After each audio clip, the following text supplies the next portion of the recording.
Sobrando, né? Silêncio, virar pra frente. Prestar atenção aqui. Oh, let's go, boys and girls.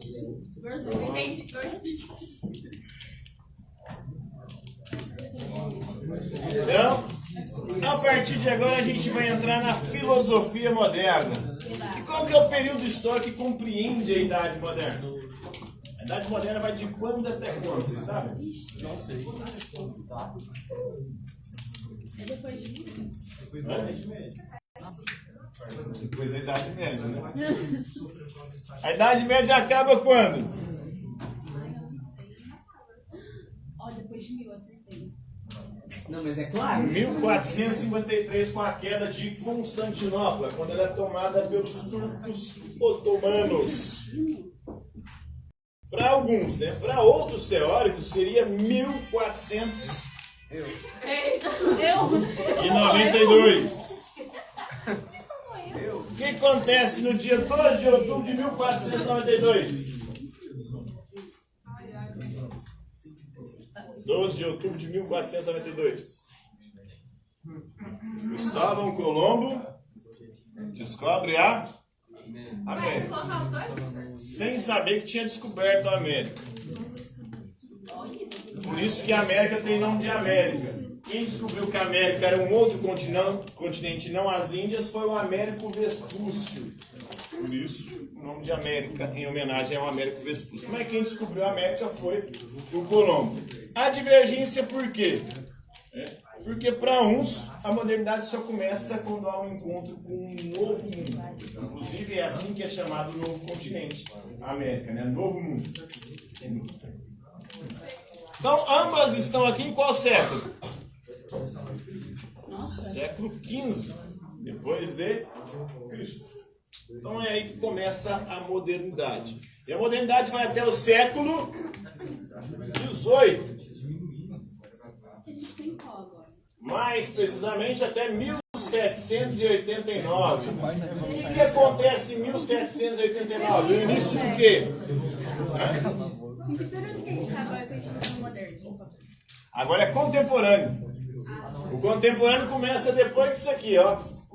Aqui em 1789 tem o início do quê? No dia 14 de julho de 1789 nós temos a tomada da Bastilha. É verdade, nossa.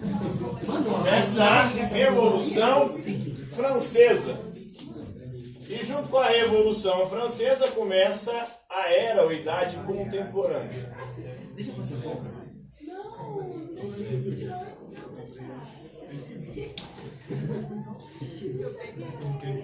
Então, a contemporânea, que é essa que nós vivemos hoje, começa no século XIX. A transição, na verdade, do século XVIII para o século XIX, vem até os nossos dias, século XXI. Então, há divergências aqui. Para alguns, a Idade Moderna começa com a queda de Constantinopla, porque aí os europeus precisam buscar agora uma nova rota para o Oriente. Porque a rota saindo da Itália, geralmente pelo interior do território, que passava pelo Oriente, ali pelo Império Cristão Oriental, agora já não é dominada mais por cristãos, ela é dominada, essa rota, por muçulmanos. E para passar ali estava tendo muita treta. Muitos prejuízos, porque os muçulmanos cobravam altos pedágios, muitas vezes saqueavam, roubavam as cargas do comércio europeu ali de especiarias com o Oriente. E eles começam a buscar uma nova rota. Nessa busca por nova rota, qual vai ser o país pioneiro nas grandes navegações? Portugal. É o primeiro que começa com as grandes navegações, ele começa contornando o périplo africano. Na tentativa de contornar o périplo africano, ele encontra uma dificuldade ali. Tinha um cabo na ponta da África ali chamado Cabo das Tormentas. Eles não conseguiram atravessar ali. Até que um navegador consegue fazer essa travessia, um navegador português. Vai ser a única vez que ele vai ser primeiro na história, né? Qual que é esse navegador?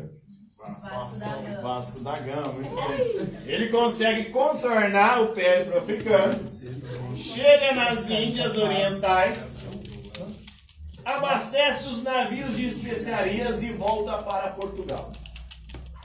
O rei fica tão feliz que ele dá um título para ele, que é um título que o Vasco da Gama vai sustentar por muito tempo, até recentemente. Que título que é esse? Vice-rei das Índias. Desde então o Vasco passou a ser vice. Recentemente nem vice ele está conseguindo ser mais. Está frequentando divisões subalternas no Campeonato Brasileiro, né? Então o Vasco da Gama, nas grandes navegações ali, ele contorna o perfil, depois volta. Isso foi em 1498. E aí um navegador genovês, o italiano, vai até a coroa espanhola. A Espanha não podia navegar ali pela costa da África, porque aquela região já estava sob controle dos portugueses.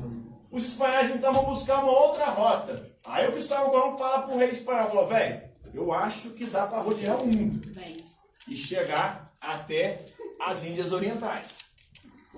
E aí o rei fala, você tem certeza disso? A terra não é plana, não? A terra não é quadrada? Não, velho, tem certeza. Então vai lá. Aí foi. 3 navios. E chegou na região onde hoje é ali, República Dominicana, o Haiti. E depois começa a exploração. Essa região passa a pertencer aos espanhóis. Em 1494, 93 na verdade, tem uma bula papal que faz a divisão do mundo entre a Espanha e Portugal. Depois essa divisão é redefinida em 1494 com o Tratado de Tordesilhas, né? De Tordesilhas, como dizem, né, os meninos do Enem. Tudo isso culpa do Tratado de Tordesilhas, né? Que ficou uma coisa muito mal dividida. Uma parte do mundo ficou pertencente, né? Essa parte aqui do globo, que está a África aqui, né? Isso aqui era pertencente a Portugal. O Tratado de Tordesilhas estabelecia que essa parte aqui pertencia à Espanha e essa parte aqui a Portugal. E todo o resto aqui é Espanha. Aqui está o Brasil, o continente americano, né? A América do Norte aqui também. Desenhando a sua ferração, né? Mas, aí o Tratado de Tordesilhas vai dividir o mundo de então entre Portugal e Espanha. E Portugal, esperto, já sabia que tinha umas terras ali no sul da América, ele vai acabar fazendo com que parte do litoral passe a pertencer a ele. Ele começa a dominar ali esse litoral. No primeiro momento estava muito preocupado não, porque ele estava mais preocupado com o comércio com o Oriente, era mais lucrativo. A partir do momento que esse comércio começa a decair e essa costa aqui começa a ser ameaçada, porque franceses, ingleses, holandeses começam a tentar dominar essa região. Aí Portugal se volta para cá e começa o processo de colonização a partir de 1534. Né? Mas, voltando aqui, esse é o período histórico que compreende a Idade Moderna. O que passou a ser revalorizado na Idade Moderna? Revalorizado por quê? Porque durante a Idade Moderna, a Idade Média foi desvalorizado. Mas no mundo antigo, principalmente no mundo greco-romano, era valorizado. O que passou a ser revalorizado na Idade Moderna? Ninguém sabe? O ser humano e a natureza. Já eram valorizados no mundo antigo, no mundo greco-romano. Mas na Idade Média não se valorizava o ser humano, se valorizava o quê? Deus. Não se valorizava a natureza, se valorizava o quê? O mundo espiritual.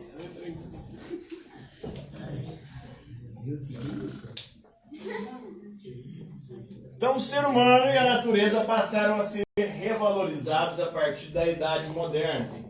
E aí vai mudar o foco, né? Do teocentrismo, da visão ou da centralização da reflexão em Deus para a reflexão sobre o ser humano. Vai mudar também o foco, né? Em vez do espiritualismo, vai se voltar agora para o naturalismo, para a natureza. Professor, Oi. aí é pela Inquisão ou Inquisição? Inquisição. Desculpa. Tudo bem.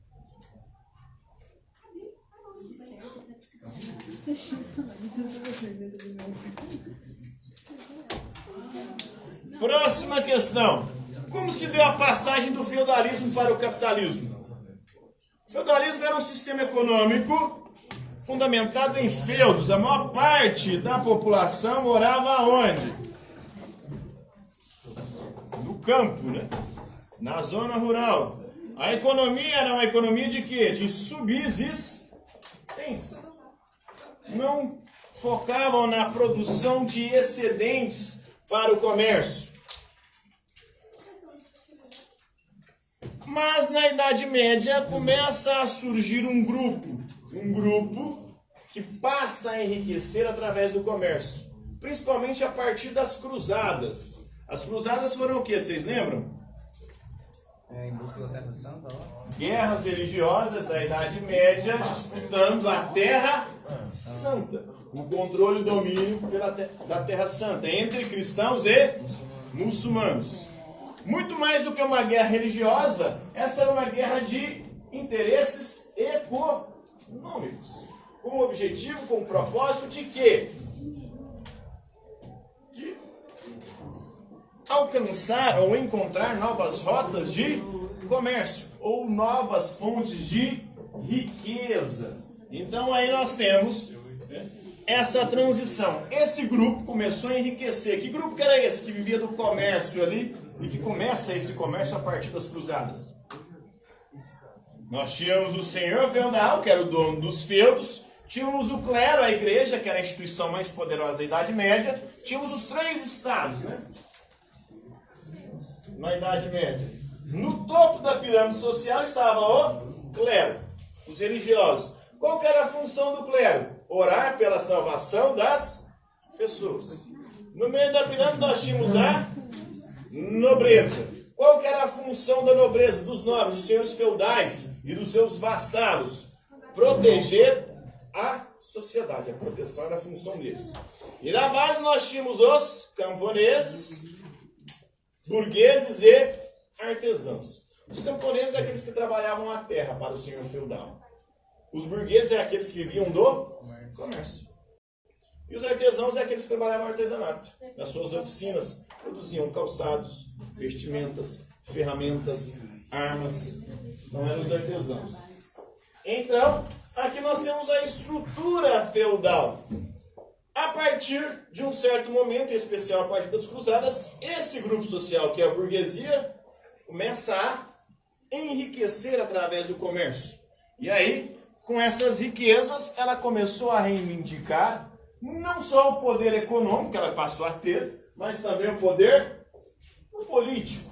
E aí nós vamos ter as revoluções burguesas posteriormente, essa transição do feudalismo para o capitalismo. Então, como se deu essa passagem? Principalmente graças a uma classe social, que é a burguesia.